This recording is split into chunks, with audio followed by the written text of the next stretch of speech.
days after militants took control of the Malheur National Wildlife Refuge, the situation has changed significantly. One person is dead, at least 8 people are in custody, and the remaining members of the militia are still holed up in buildings on that refuge. All right, so here's what we've pieced together about what has happened. Some 13 hours ago, federal officials descended on a convoy carrying several members of the militia on a desolate chunk of Highway 395. It was between Burns and John Day.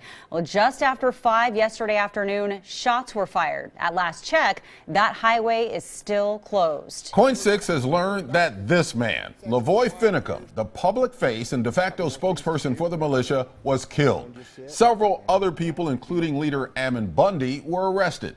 Brent Weisberg will join us from the federal courthouse here in Portland with more on that part of the story in just a moment. But our team coverage starts at the Wildlife Refuge with reporter Andrew Dimbert. And Andrew, how are things right now?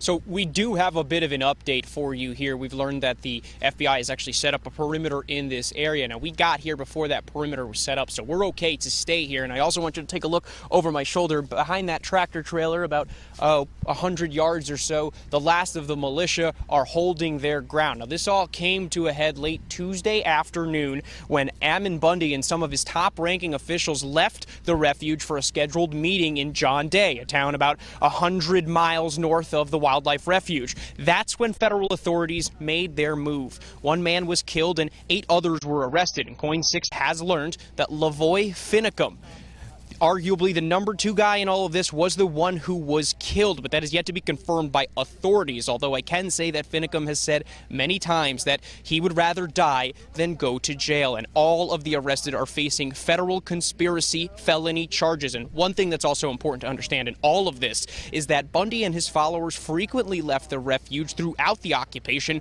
coming and going as they please, so it really was not out of the ordinary for them to just get in a truck, leave for a meeting, and come back. They've done that several times over the last couple of weeks, but this time the FBI shut them down, and now authorities are asking for whoever is left to leave peacefully. We saw about 5 cars leave the refuge without incident in the middle of the night. It's unclear how much more time federal agents are going to give the remaining militia before they can leave.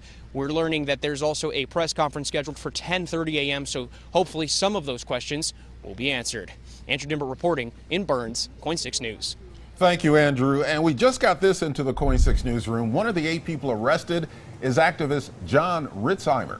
This is brand new video of him turning himself in Arizona. Ritzheimer spent time with Bundy and his supporters at the refuge. And in a Facebook page, he claimed he returned to Arizona to say goodbye to his young daughters. He's also asking for help covering his legal fees.